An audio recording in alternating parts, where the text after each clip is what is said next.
vamos abrir a palavra do nosso Deus no livro de Provérbios. Nós vamos continuar nosso estudo expositivo desta noite. Provérbios capítulo 8, por gentileza. Hoje o assunto se intensificará sobre o conhecimento da sabedoria. O capítulo 8, meus irmãos, é o capítulo que nos é apresentada a sabedoria como um caminho de vida eterna para nós. O capítulo 8 apresenta a sabedoria como uma pessoa divina. Se você já prestou atenção no início da exposição deste capítulo, você já viu que o sábio aqui apresenta não um sentimento, não uma emoção. Ele não está descrevendo alguma coisa humana. Ele descreve uma pessoa, e essa pessoa é distinta de qualquer pessoa humana. E a gente fica assustado porque ele vai descrever essa pessoa na figura de uma mulher, porque ele quer apresentar a sabedoria.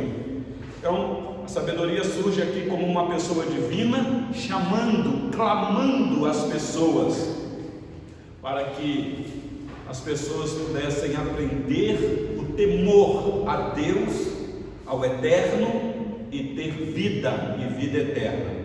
Então, por gentileza, abre aí a sua Bíblia em Provérbios 8. Eu já fiz uma exposição dos versículos 1 a 21 e ficou restando para nós os versículos 22 a 36, que é o que eu quero ver com vocês hoje. Então, por gentileza, eu farei a leitura a partir do versículo 22. Acompanhe aí, você já deve estar vendo aí na sua Bíblia, se for na nossa tradução aqui. Tem um título aí: A Eternidade da Sabedoria. O tradutor já entendeu o que é que vai vir aqui pela frente. Essa sabedoria não é uma sabedoria temporal, ela é fora do tempo. Então diz assim a palavra do nosso Senhor: O Senhor me possuía no início de sua obra, antes de suas obras mais antigas. Desde a eternidade fui estabelecida, desde o princípio, antes do começo da terra. Antes de haver abismo, eu nasci, e antes ainda de haver fontes carregadas de águas. Antes que os montes fossem firmados, antes de haver outeiros, eu nasci. Ainda ele não tinha feito a terra, nem as amplidões, nem sequer o princípio do pó do mundo.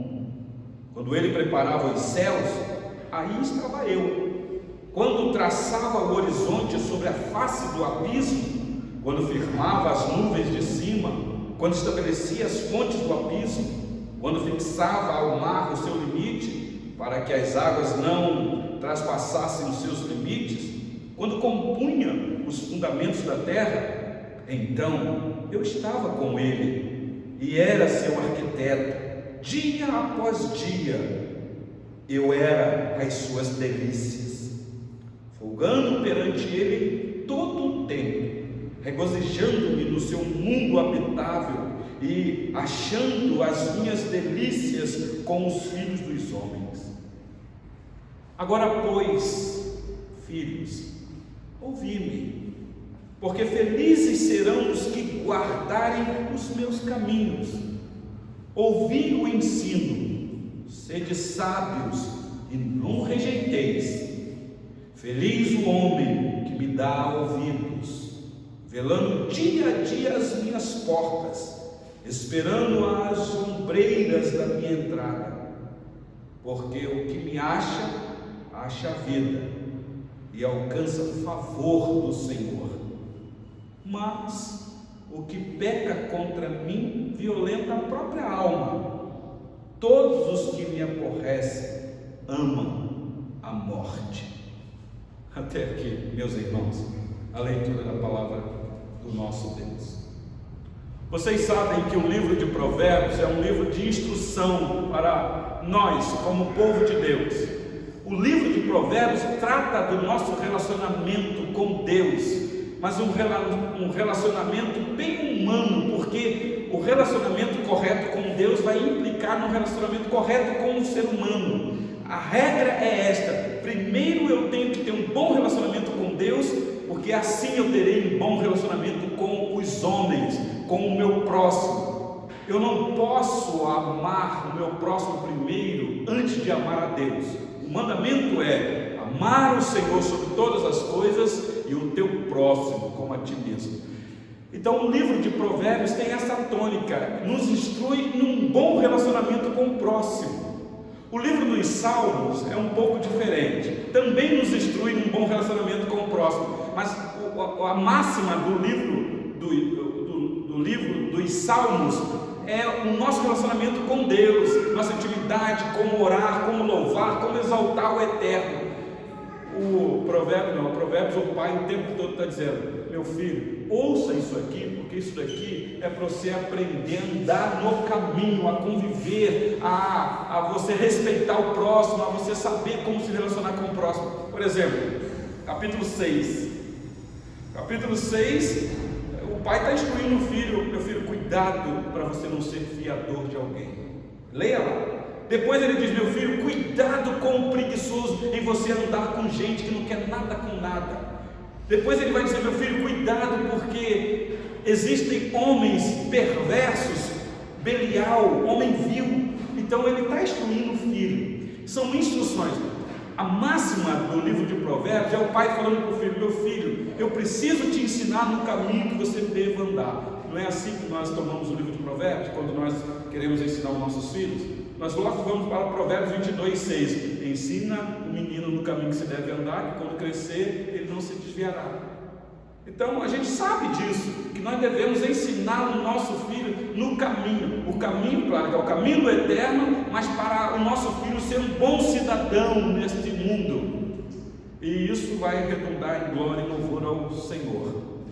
Então nós estamos aqui já no capítulo 8 do pai, no esforço com o seu filho. Você está vendo a repetição do pai, dizendo: filho meu, dai-me ouvido, filho meu, guarda os meus mandamentos, filho meu, atenta para o que eu estou te dizendo, filho meu, não aparte isso do teu coração. Vocês lembram que o pai, no capítulo 4, versículo 23, diz: meu filho, guarda o teu coração, porque é do coração que procede as fontes da vida.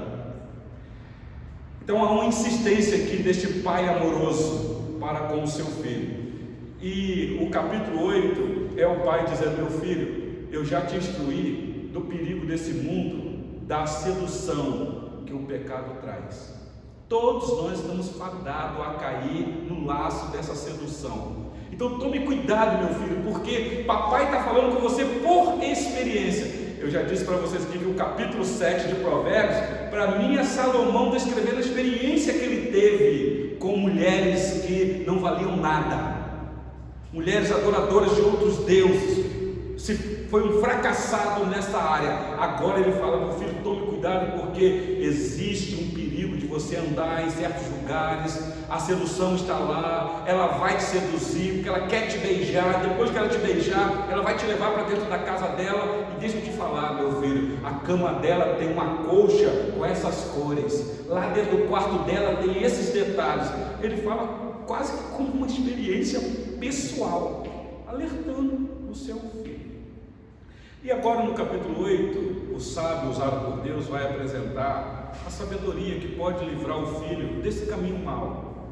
E nós já fizemos aqui, meus irmãos, uma exposição dos versículos 1 a 21, mostrando para vocês o clamor que essa sabedoria faz. Está aí no versículo 1 a 3. Nós falamos bastante disso semana passada. Depois mostramos para os irmãos que essa sabedoria tem uma voz e que é dever nosso escutar a voz da sabedoria. Versículos 4 a 6, o pai dizendo: meu filho, escute a voz da sabedoria, porque essa voz discursa. Está aí a partir do versículo 7 até o 9, tudo isso redundando no valor que a sabedoria tem. Versículo 10 e 11, é valiosa demais. Essa sabedoria tem uma morada. E que local é esse? Versículo 12 a 14. Ele disse que essa sabedoria, ela tem um reino, e ela reina. Não existe nenhum governante em qualquer lugar da face da terra que não reine por causa dessa sabedoria. Versículo 15 a 18. Essa sabedoria produz frutos para a glória de Deus, versículos 17 a 19. E nós concluímos semana passada, no versículo 20 e 21, falando que essa sabedoria tem um caminho. Olha aí o versículo 20 e 21, por gentileza. Diz assim: ando pelo caminho da justiça, no meio das veredas do juízo, para dotar de bens os que me amam e lhes encher os tesouros. Que coisa maravilhosa! Então, a pessoa que anda nesse caminho é uma pessoa que vai ter tesouros escondidos. E tesouros aqui, meus irmãos, não é tesouro perecível. É aquilo que o Senhor Jesus disse: ajunta para vocês tesouro num lugar que ninguém vai roubar. Então, a sabedoria está dizendo: eu sou esse caminho para esse tesouro. E hoje eu quero ver com vocês, meus irmãos, a continuação do que o Pai vai instruir o Filho aqui, falando que essa sabedoria é eterna, versículo 22 a 29. Quando ele fala isso, com certeza o judeu que pegou esse provérbio para ler aqui, fala: espera lá, eternidade? O que é eternidade? Moisés, quando foi falar do Eterno, que é o Criador dos céus e da terra, falando da existência desse ser, existência no sentido de que ele é, não porque ele existe, porque tudo que existe teve um início. E o eterno, nós sabemos que não existiu. É até difícil de explicar isso. E na cabeça de Moisés ele diz assim no Salmo 90: de eternidade a eternidade tu és Deus. Se falasse só eternidade tu és Deus, já estava bom. Mas quando o judeu coloca essa máxima de eternidade a eternidade, ele quer dizer, não tem mente humana para mensurar, para tentar raciocinar, compreender quem é o Senhor. Foge a razão humana. O Senhor não só é eterno, o Senhor é de eternidade a eternidade. Ele quer dar uma ênfase nisso. Então agora o Pai vai apresentar essa sabedoria, que é uma pessoa, e que nós já identificamos quem é essa sabedoria. É uma pessoa que não tem início e não tem fim, ou numa linguagem apocalíptica, alfa e ômega, princípio e fim. Por isso que eu disse que a palavra princípio de João 1 tem essa conotação de eterno. Por exemplo, quando Moisés escreveu o livro do Gênesis, como é que começa o livro do Gênesis? Gênesis 1:1. No princípio. Bom, a gente vai lá para o texto hebraico e fala: no princípio. Que princípio? O que é que Deus criou primeiro? Se a gente for para Gênesis, a gente vai ver a ordem lá. Mas e o tempo? Este Deus que é eterno, ele se submete a um tempo? Ou o tempo está submetido a ele? Então, quando é que ele começou a criar as coisas? Que princípio é aquele? Na eternidade, fora do tempo. Meus irmãos, a nossa mente é muito pequenininha para isso. A gente começa a pensar, e a gente é igual Davi descrevendo o nascimento do ser humano no Salmo 139. Ele vai dizer: que coisa maravilhosa, assombrosamente o Senhor formou. Não dá para compreender isso. Por mais que a gente fosse na praia e pegasse um pouquinho na nossa mão uma concha de areia e tentasse contar cada grãozinho, a gente contaria sem chegar ao fim. Contudo, todas as praias do planeta Terra, com os seus desertos, há um limite de grãos de areia. Tem um fim. Nós aqui não conseguimos chegar ao fim para contar, mas existe, porque ela é limitada. Mas Deus não. Deus é ilimitado, Ele é sem fim, Ele é atemporal. Então preste atenção comigo aqui o que o Pai vai falar agora, meus irmãos, a partir do versículo 22. Acompanhe aí comigo. Versículo 22. É a sabedoria falando agora, mostrando quem ela é. Ela está dizendo: o Senhor me possuía no início de sua obra, antes de suas obras mais antigas.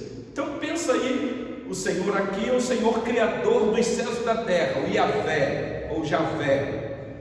Então o Senhor dos exércitos, Ele já me possuía. no início de suas obras, mas essas obras são antes das obras mais antigas. De que obra que ele está falando aqui, meus irmãos? Será que é uma obra humana, alguma construção, alguma sociedade civilizada? É disso que ele está falando? É claro que não. Versículo 2, ele vai dizer: desde a eternidade fui estabelecida, desde o princípio, antes do começo da terra.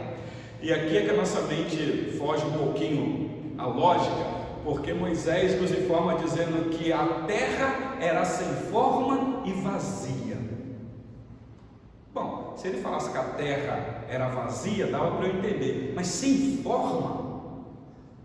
Tenta pensar com a sua mente humana, racional, o que é uma coisa sem forma, uma coisa informe.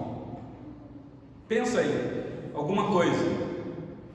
Não tem, meus irmãos, porque tudo que existe, por mais deformado que exista, tem uma forma. Qual forma? Aquela forma deformada. Mas uma coisa sem forma. Isso é para mostrar, meus irmãos, o poder que o nosso Deus tem, que do nada Ele começa a fazer as coisas. Por isso é que nós acreditamos em milagres. Milagres, meus irmãos, é Deus realizar aquilo que é impossível à nossa ótica humana. Especialmente milagres extraordinários, é Deus fazer acontecer naquilo que humanamente olhando não é para acontecer. Por exemplo, fazer o ventre de uma velha ser bem saudável para gerar uma vida, ou fazer com que todos os órgãos de um morto de 4 dias já em estado de decomposição voltar ao seu estado natural. Meus irmãos, esse é o Deus que nós servimos, mas isso é tudo dentro do tempo criado, agora e fora do tempo. Então pense comigo, meus irmãos, o que é que o Senhor Deus tem preparado para nós? Que eternidade nos aguarda junto dele? Que cidade nova é essa? Que nova Jerusalém é essa? Que nova terra é essa que já foi estabelecida fora do tempo? Que já está preparada? Meus irmãos, nós não temos ideia do que é isso. Quando João vai tentar descrever isso, ele fala: são ruas de ouros. Não vai precisar de luz natural, não vai precisar de nenhum outro cientista para inventar a lâmpada, porque a glória do próprio Deus será a luz. Você já parou para pensar nisso? Então olha o que o pai está falando para o filho aqui, dizendo: meu filho, que caminho excelente. É como que ele dizendo: eu passo a mostrar para você, meu filho, um caminho sobremodo excelente. Então cuidado com as coisas sedutoras deste mundo. Cuidado, porque nesse mundo tem muita coisa que pode querer roubar isso de você. É como que dizendo: viva pensando nas coisas lá do alto, nas coisas celestes, nas coisas eternas, não nas que são aqui da terra. Continue, por gentileza, versículo de número 24 e 25. Ele diz assim, aí ele começa a descrever aqui: antes de haver abismo, eu nasci. Antes ainda de haver fontes carregadas de águas, antes que os montes fossem firmados, antes de haver outeiros, eu nasci.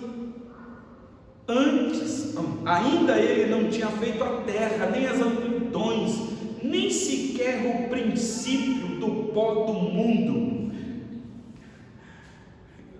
Quando João, nós lemos aqui na nossa devocional, Evangelho de João capítulo 1, falando que Jesus é a luz que veio ao mundo, e lá no livro do Gênesis, dá uma olhadinha comigo, Gênesis 1, por gentileza. Olha a descrição que Moisés nos traz aqui.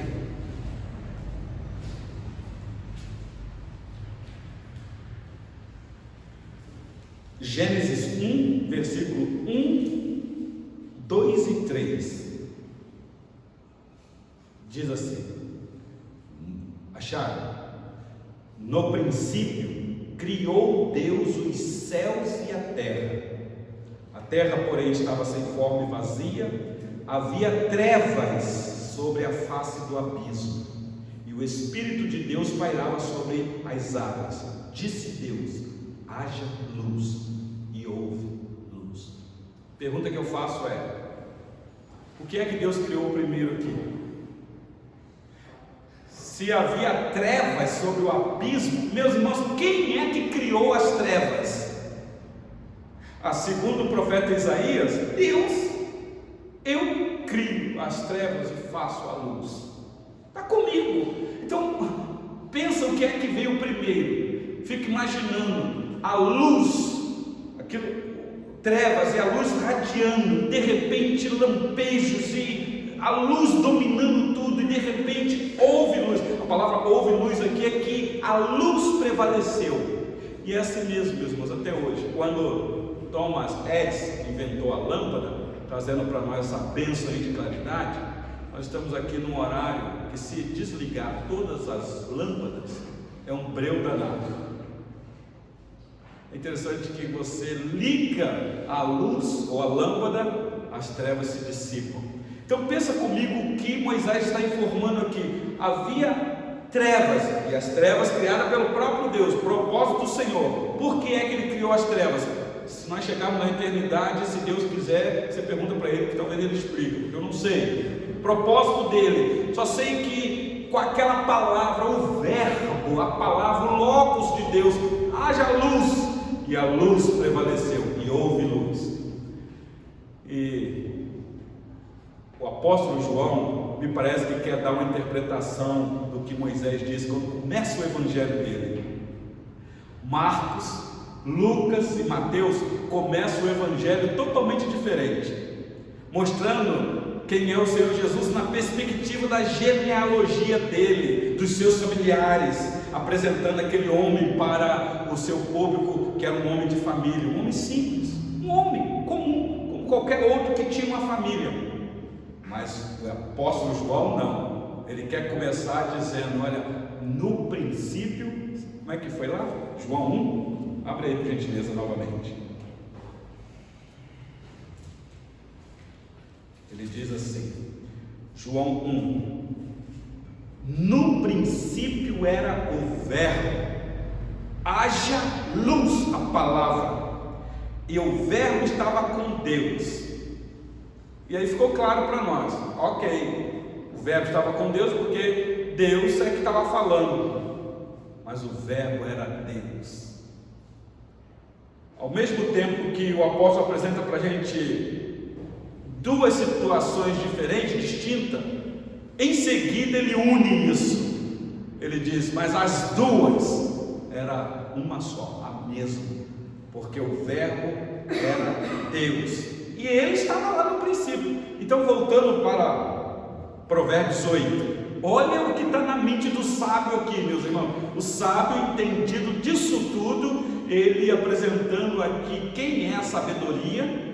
Ele vai dizer, essa sabedoria, antes de haver abismo, ela já existia, antes ainda de haver fontes carregadas de água, antes que os montes fossem firmados, antes de haver outeiros. A palavra nascia aqui, meus irmãos, é essa questão da existência. Não é que ela começou a existir naquele momento, mas ela surgiu, ela sempre existiu,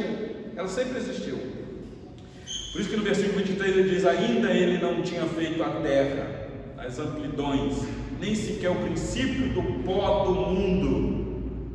Versículo 27 a 29, quando ele preparava os céus, aí estava eu. Preste atenção nessa palavra, preparava os céus, porque nós temos ideia de que céu é esta grandeza aí para cima, né? Que o cientista diz que é algo infinito. Meus irmãos, infinitude é atributo só de Deus. Nada do que existe, que foi criado, é infinito. Infinito é algo que pertence somente à peculiaridade de Deus. Tudo que existe tem um fim, tem um limite, ainda que seja o céu, que os nossos olhos não conseguem contemplar, porque o sábio está dizendo aqui, que a sabedoria está dizendo, ainda ele não tinha feito a terra, nem as amplitudes, e a questão do pó do mundo, quando ele preparava os céus. Quantos céus existem? É uma boa pergunta para esse estudo bíblico. Ué, pastor, existe mais de um céu? Na linguagem paulina, Ele foi arrebatado até o terceiro céu. Que terceiro céu é esse? Alguém diz no paraíso, na presença do Eterno. Mas esse não é o nosso foco aqui. Depois vocês fazem uma pesquisa aí de quantos céus existem. Mas quando ele preparava os céus, aí estava eu, dizendo a sabedoria. Quando traçava o horizonte sobre a face do abismo. Meus irmãos, vocês sabem o que é horizonte, né? A nossa visão humana reta, o horizonte. Quando firmava as nuvens de cima, quando estabelecia as fontes do abismo, quando fixava ao mar o seu limite, para que as águas não traspassassem os seus limites, quando compunha os fundamentos da terra. Meus irmãos, vocês prestaram atenção que o sábio aqui, inspirado por Deus, apresenta a sabedoria como algo eterno, fora do tempo. Uma sabedoria que contemplou tudo que existe quando foram estabelecidos os montes, quando o mar, não sei quantos de vocês aqui já foram no mar e já sentou na beira da praia e contemplando o horizonte do mar. Aquilo ali é uma hora de você meditar, né? Você achando que coisa maravilhosa, que criação. Meus irmãos, aquilo é mínimo diante da grandeza desse Deus e das coisas que Ele criou. Mas ainda que aquela água só vai até ali, está dizendo, eu contemplei tudo isso, é obra das mãos desse Todo-Poderoso. Então Ele mostrou que é a eternidade. Agora, olha a obra dessa sabedoria, versículo número 30 e 31, diz assim: então eu estava com ele e era seu arquiteto, dia após dia eu era as suas delícias, folgando perante ele em todo o tempo, regozijando-me no seu mundo habitável e achando as minhas delícias com os filhos dos homens. Você não entende essa linguagem aqui, não? O que é que ela está dizendo? Ela estava lá no princípio com tudo, participando de tudo. Tudo que foi feito para Ele, por intermédio dEle, e sem Ele tudo que existe, nada do que... É melhor eu ler o texto, porque é João que nos informa isso. Deixa eu ler o texto aqui. Volta aí para João capítulo 1. João capítulo 1.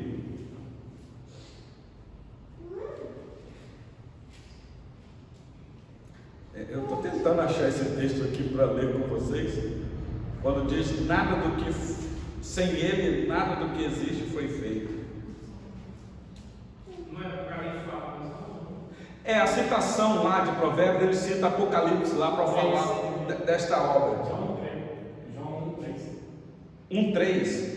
Exatamente, era esse aí, João, o João Alex, que eu queria citar. João 1:3. Todas as coisas foram feitas por intermédio dele, e sem ele nada do que foi feito se fez. Que estava lá contemplando, quando o Criador fazendo todas as coisas, a sabedoria estava lá. É claro, meus irmãos, você deve estar pensando, seu pastor está num devaneio, ele está falando de duas pessoas distintas, mas parece que ele está falando de uma pessoa só. É claro, eu estou aqui dentro do drama da Trindade, que a gente não consegue explicar isso. Como pode um único Deus soberano, absoluto, subsistir em três pessoas?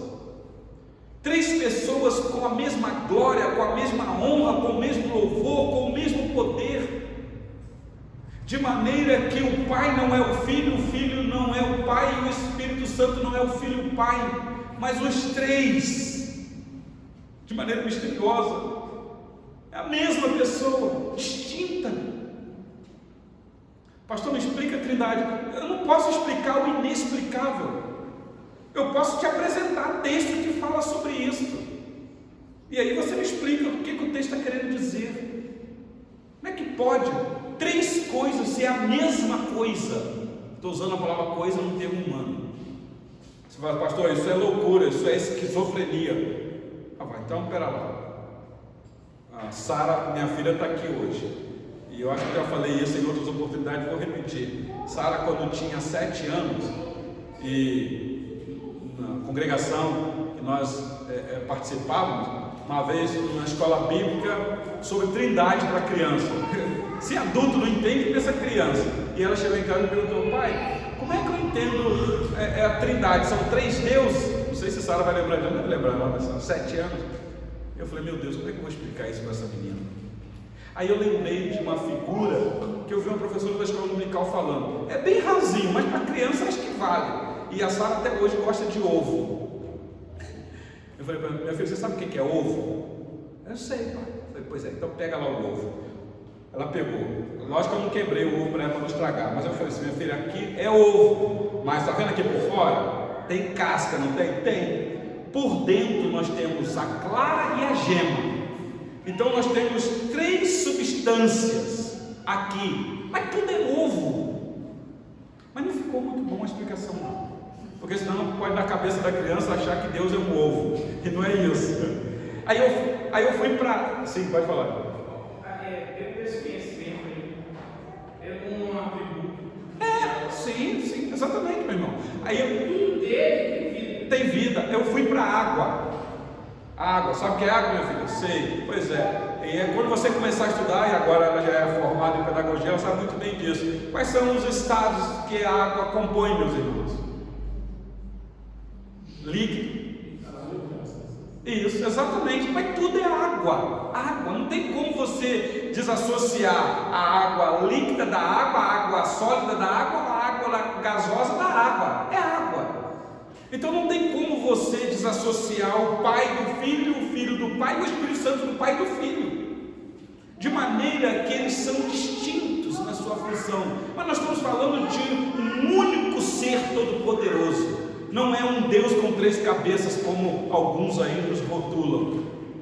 De maneira que eu não sei explicar, meus irmãos. A Bíblia nos apresenta este drama deste ser misterioso para muitos, mas para nós revelado pelas Escrituras, o Deus triuno. O Deus triuno. O Pai que na eternidade planejou tudo que existe, que chamou o Filho dizendo: meu filho, você vai ter uma missão extraordinária de resgatar um povo para mim, e Espírito Santo, você vai aplicar esta obra que o meu filho irá executar. O Pai planeja, o Filho executa e o Espírito aplica. Até hoje, meus irmãos, é assim. Então olha comigo, por gentileza, aí de novo o versículo 30 e 31 de Provérbios 8. Então eu estava com ele e era seu arquiteto. Dia após dia eu era suas delícias, folgando perante ele todo o tempo, regozijando-me no seu mundo habitável e achando as minhas delícias com os filhos dos homens. E para caminhar para o fim, meus irmãos, olha aí na sua Bíblia o apelo que essa sabedoria faz. É aqui que para nós há um drama. Acompanhe aí, por gentileza, o versículo 32. O pai volta agora ao assunto, ele diz: agora, pois, filhos. É interessante que o pai não vai dizer assim: agora, filho meu, porque parece que como a sabedoria vem descrevendo quem ela é e quando ela existia, estou usando o termo humano, ela mesma agora começa um apelo dizendo: agora, pois, filhos, ouvi-me, porque felizes serão os que guardarem os meus caminhos. Meus irmãos, aqui é uma audácia muito grande, porque é alguém usurpando para si o título de ser apenas exclusivo o caminho. Ele está dizendo: você quer ser feliz? É a tônica do livro aqui, como buscar a verdadeira felicidade? Então guarde os meus caminhos. Claro, os caminhos aqui é a conduta do filho na vida, no relacionamento com o próximo. Mas nós sabemos que quando essa sabedoria que se encarnou e andou aqui no nosso meio, uma vez ela falando, estou falando a sabedoria encarnada na pessoa de Cristo, ela deixou bem claro que ela é o caminho, a verdade e a vida, e ninguém vem ao Pai senão por ela. Claro, lá João está dizendo, Jesus falando: eu sou o caminho, a verdade e a vida, e ninguém vem ao Pai senão por mim, mostrando que Ele é o caminho. Prestaram atenção? Olha o versículo, meus irmãos, 33. Ouvi o ensino, sede sábios e não rejeiteis. Feliz o homem que me dá ouvidos, velando dia a dia as minhas portas, esperando as ombreiras da minha entrada. Aí você vai ver que o judeu aqui tinha um hábito de escrever a lei de Deus nas ombreiras, colocar lá para o filho fixar o mandamento do Senhor, guardar, amarrar no ombro, dar um jeito deles terem essa lei fixada para todo dia eles lembrarem. Eu lembro que aqui, você queria falar, Letícia? Não. Que nós falamos sobre isso daqui, eu incentivei, tem um casal que falou assim: pastor, a partir daquele momento que eu vi o senhor falar que era necessário a gente inculcar nas nossas crianças a palavra, a lei do Senhor, eu comecei a colocar versículos lá na porta do quarto da minha filha, lá na cabeceira da cama da minha filha, no caderninho dela. Quando for para o colégio, eu coloco lá o versículo. Quando ela chegar no colégio, que ela abrir o caderninho, está lá o versículo. Se vai ler outra coisa, mas eu estou fazendo a minha parte.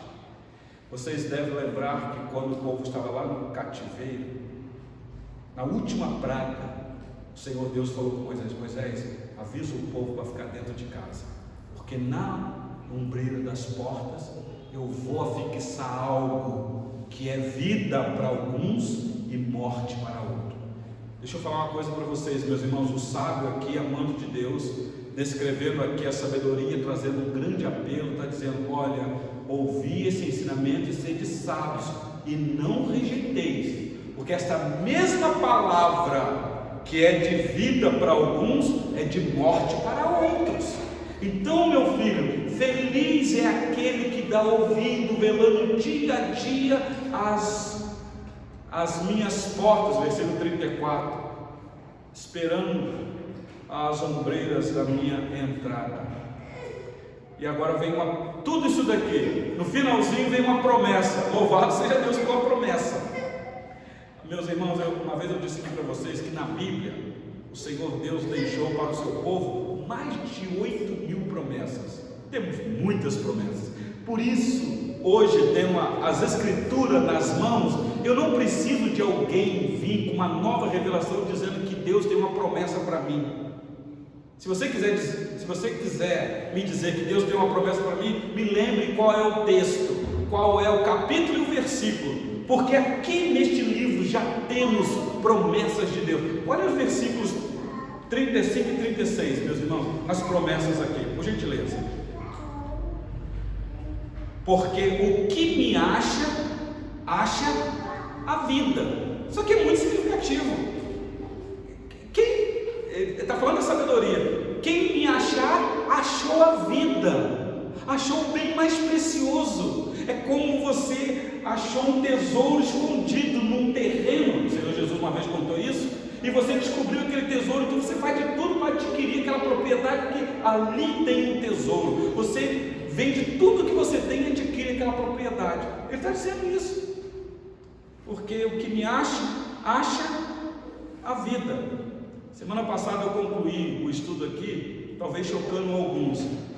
Vocês lembram de Provérbios 31:10? O que diz lá Provérbios 31:10?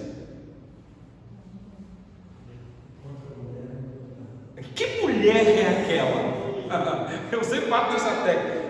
Vamos lá de novo, quer ver? Meu irmão João Alex, só poderia ler por gentileza? Provérbios 31:10. Mulher virtuosa, quem achará? Segura aí. Mulher virtuosa, quem achará? Uma pergunta. E agora aqui, no capítulo 8, que nós estamos vendo a apresentação da sabedoria como uma mulher divina, uma mulher totalmente diferente de qualquer mulher, porque o contraste do capítulo 8 é com o capítulo 7, aquela mulher da prostituição, da promiscuidade.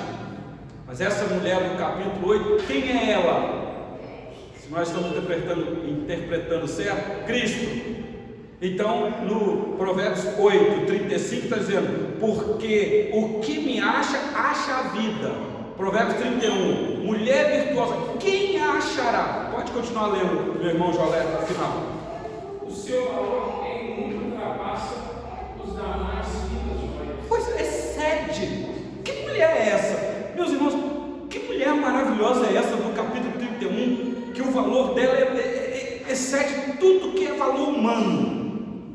para mim, não é uma mulher humana. Não pode ser.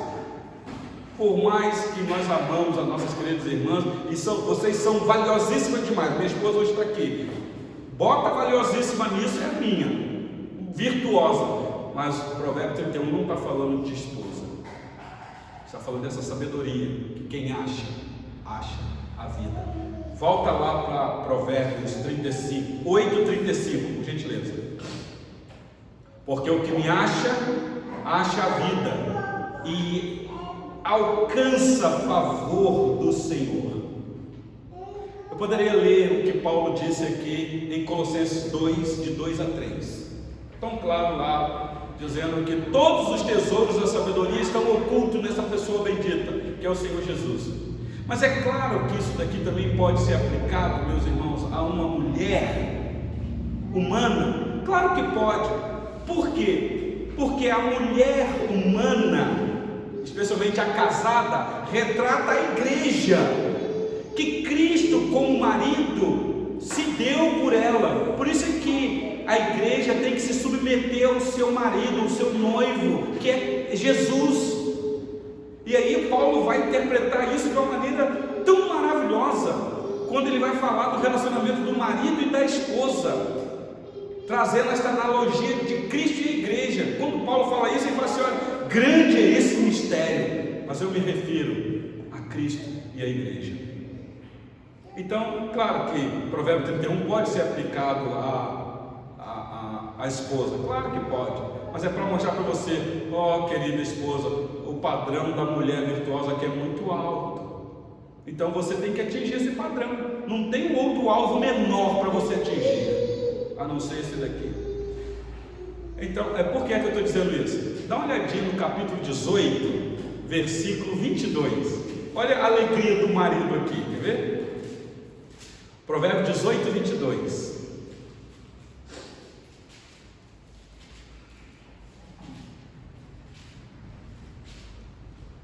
Olha, marido que está aqui nessa noite, olha que bênção você que tem uma esposa. Diz assim: o que acha uma esposa, acha o bem e alcançou a benevolência do Senhor. Pensa? Então, em vez de a gente ficar reclamando das nossas esposas, vou pegar um texto agora para fazer uma aplicação bem mais humana, em vez de ficar reclamando dessa mulher que só gasta o nosso dinheiro, que é cri-cri dentro de casa, só fica reclamando, rapaz, você achou o bem, você tem a benevolência da parte do Senhor, o que você quer mais? Trabalhe isso daí no coração da dona, faça ela ser uma mulher virtuosa. Então, essa é a arte, porque não é isso que o Senhor Jesus faz com a gente como igreja. Então, para concluir, meus irmãos, volta lá para Provérbios 8, versículo 36 agora. A promessa já foi dada, mas olha o alerta. Versículo 36, Provérbios 8. Mas, esse mas aqui é sempre desafiador. Mas o que peca contra mim violenta a própria alma. Se você quiser aplicar isso aqui ao casamento, se os dois se tornam uma só carne,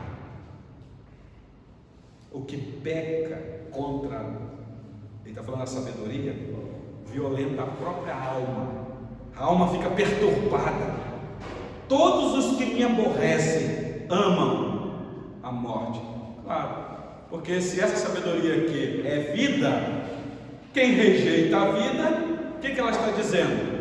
Que a minha preferência, a minha predileção é o contrário da vida, que é a morte. Às vezes sem saber disso. Por isso é que você vai encontrar aqui o sábio dizendo: há caminhos para o homem que parece ser bom, mas qual é o fim? É caminho de morte. Por quê, meus irmãos? Porque nós, como filhos de Deus, não conseguimos ver o perigo lá na frente se o nosso pai não nos alertar. É como o pai está aqui com a criança, que se soltar a criança é estrambelhada, está lá a porta de vidro fechada. Se o pai deixar, ela corre, dá uma cabeçada lá no vidro. Mas o pai tem que ficar: meu filho, ao perigo, ao abismo. Desculpa aí, uma brincadeira.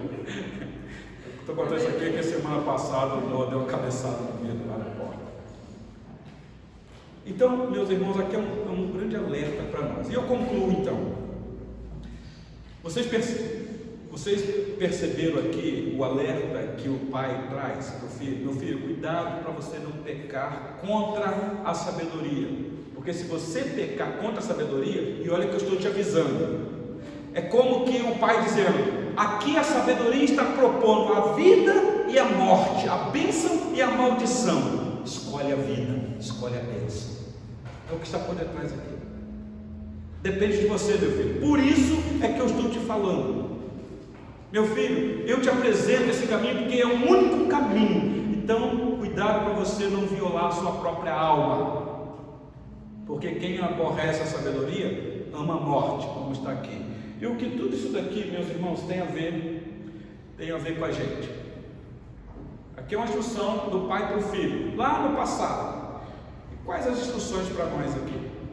Você pode falar: não, pastor, isso é uma instrução para mim como pai, porque eu tenho meu filho e eu preciso educar mais o meu filho nesse caminho, para que a sedução desse mundo não alcance o coraçãozinho do meu filho ou da minha filha, para que eles não sejam sucumbidos. É verdade. Mas não se esqueça, pai e mãe que estão aqui, que nós somos filhos também. E eu não estou falando de filho por genealogia humana, estou falando filho do eterno. Sim, meu irmão João. A escritura tem que ela fala qual é o princípio da sabedoria. É o temor ao Senhor. É o que nós estamos. Esse ponto exatamente. Se você criar ele no caminho, o sábio está chamando pela sabedoria, dizendo: olha, siga esse caminho aqui, porque esse caminho é o que vai te levar para temer. Aliás, nós falamos isso, meu irmão João Alex, aí no versículo de número 13. Olha de novo aí, Provérbios 8,13, foi o estudo semana passada. Ele diz assim: o temor do Senhor consiste em quê? Porque se o princípio da sabedoria é temer a Deus, ok, eu vou temer, mas o que isso implica? O temor do Senhor consiste em aborrecer o mal, aborrecer a soberba, aborrecer a arrogância e o caminho, e o mau caminho, e a boca perversa, eu os aborreço. Então é vida, não é apenas um sentimento. O que o pai está falando: meu filho, você vai ter que tomar uma decisão por isso. Vai aparecer para você caminhos para você andar, que é caminho mau, para você ser soberbo, arrogante, perverso. Mas meu filho, dê as costas para isso. Não entra por essa. A sua natureza é a natureza que pede isso por causa do pecado, mas a sabedoria te dá vida nova, porque nela agora você é nova criatura. Tudo se fez novo, nova linguagem. Sim, meu irmão? Pode. O temor do Senhor consiste em odiar o mal, rejeitar todo o orgulho, a arrogância, o mau comportamento e o falar perverso. Exatamente. Meu irmão João Alex, é isso que eu disse. Provérbios nos instrui a um bom relacionamento com o próximo. Porque se eu tiver essas atitudes aí, eu não vou ter um bom relacionamento com o próximo. Pensa uma pessoa arrogante, pensa uma pessoa soberba. É uma pessoa que vai ser ruim. Ela não vai ser humilde, ela não vai se humilhar, não vai reconhecer que erra, ela não vai reconhecer as limitações. Ela sempre vai achar que ela é a dona da verdade. Que coisa, temor. Então, a sabedoria nos aponta para isso. O Senhor Jesus uma vez disse: olha, eu como caminho, negue-se, toma a cruz e siga-me, e venha, todo dia, porque esse é o caminho da vida eterna. Aliás, meus irmãos, o caminho da vida eterna é um caminho de porta estreita, apertado, espinhoso, mas é o caminho que conduz. Deus assim nos abençoe, nos livrando, meus irmãos, de pecar contra a sabedoria. Deixar de pecar é inevitável, mas talvez aqui é o pecado proposital, é o pecado intencional, é dar as costas para a sabedoria. Se você fizer isso, você vai violar a sua própria alma. Que Deus assim então nos abençoe.